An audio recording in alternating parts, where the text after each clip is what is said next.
I want to focus on the 10 keys to maximizing and redeeming time.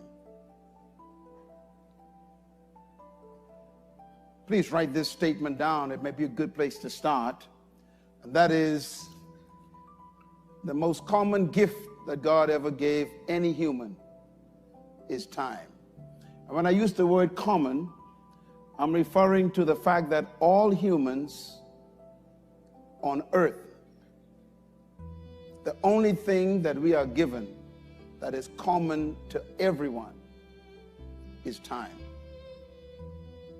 All of us are different heights, different weights, different colors, pigmentation, different economic strata, different families, different ethnic backgrounds. We are from different cultures.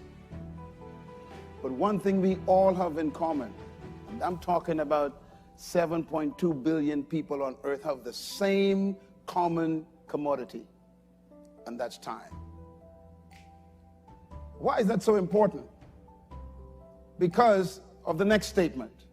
That is, what you are and what you become depends on how you use your time. You and I have the same amount of time.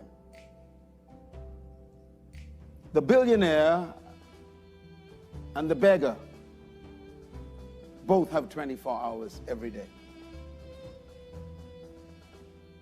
The old and the young, the black and the white, the Indian and the Asian are all given the same amount of time every day. So really, point number 3 becomes very logical, and that is, time cannot be stopped, but humans can control it. You cannot stop a day. You cannot stop an hour. They have no respect for you. But you can control how it will be used. Which means that even though time is unstoppable, it is controllable. And what you do with it determines who you become. Can you honestly say to yourself that you used 2013 effectively?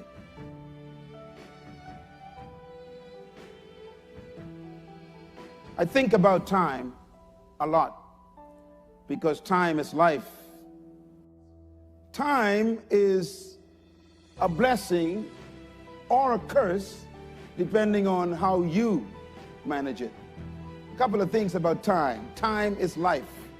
If I ask you, how old are you? What I'm asking you is, what is your life? And you would say, my life is 80 years old, or 30 years old, or 15. We measure life in terms of time. We define life by time. Life is measured by time because life is determined by what we do with time. Life is lived out in time. Life is qualified by time. Life is also the passing of time. What have you become is totally dependent on how you use time. Life is also stopped by time. When you die, time stops. When you die, you move out of time into what they call eternity. In essence, death is life leaving time. So we are about to cross into another period of what we call time. We call it a new year. And time is temporary, but life is eternal. We were put in time to live a portion of life. And here's what I discovered about time. What is time?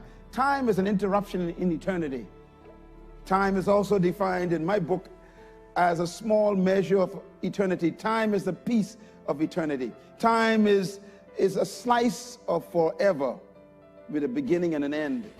Time is the limited period during which an action or a process exists. or takes place. In other words, time is a measure of space. Time itself has its own power. God created time, but he doesn't live in it. And therefore, when God speaks to us, we got to be careful. God lives in forever, but he placed us in time. He designed time to make life easier for us. God created time to give a piece of eternity a measure, and he put us in it. And God created time for us to live in it so that we could experience relief from eternity. I mentioned this some time ago, and I'll say it again. If you lived in eternity, it's a tough place to live. I used to wonder why God told Adam, don't touch the tree of life. And when Adam sinned, the first thing God did was kicked him out of the garden, and he put a flaming sword with cherubim, and the Bible says to protect the tree of life. If Adam had gotten to that tree after he had sinned, we would be without hope. Because if you make a mistake in eternity, it's an eternal mistake. I thank God for time. Time is a relief.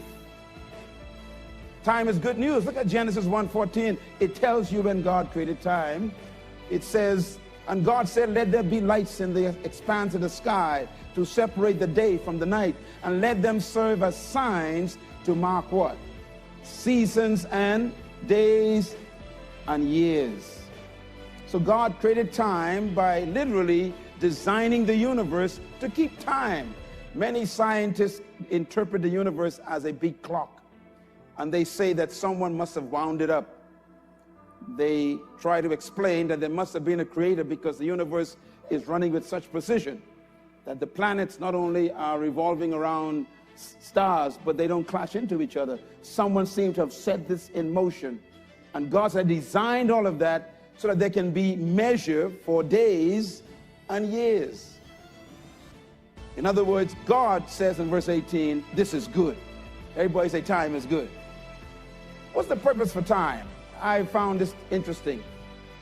First of all, time was given to us to take us out of eternity.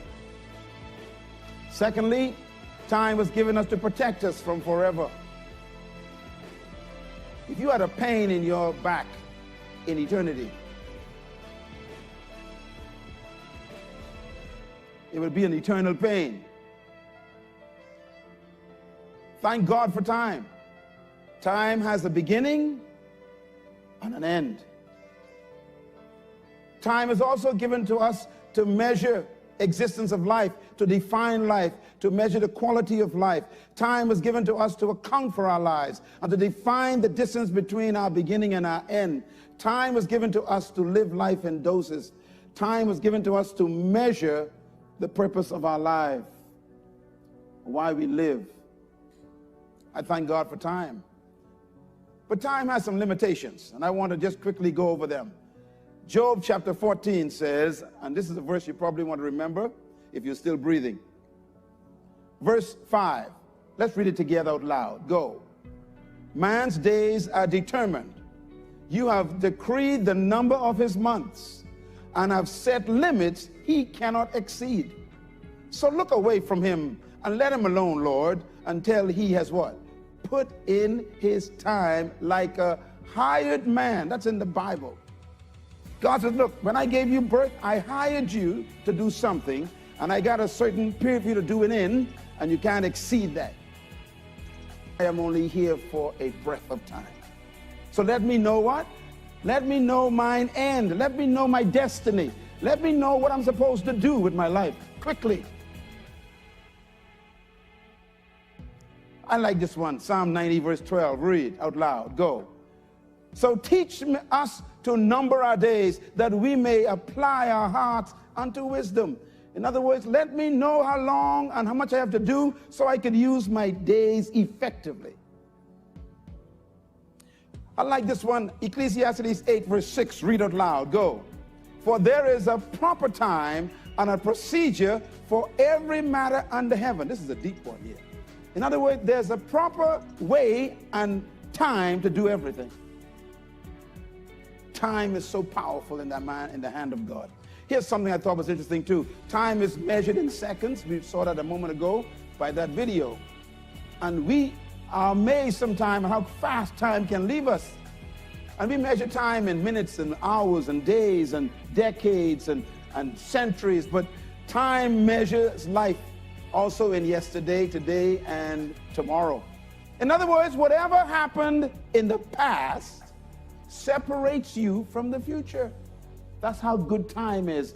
I put it this way: time measures life in past, present, and future. Tell your neighbor, that's my old girlfriend. Say it. I used to be sick. That was yesterday. Health is on the way.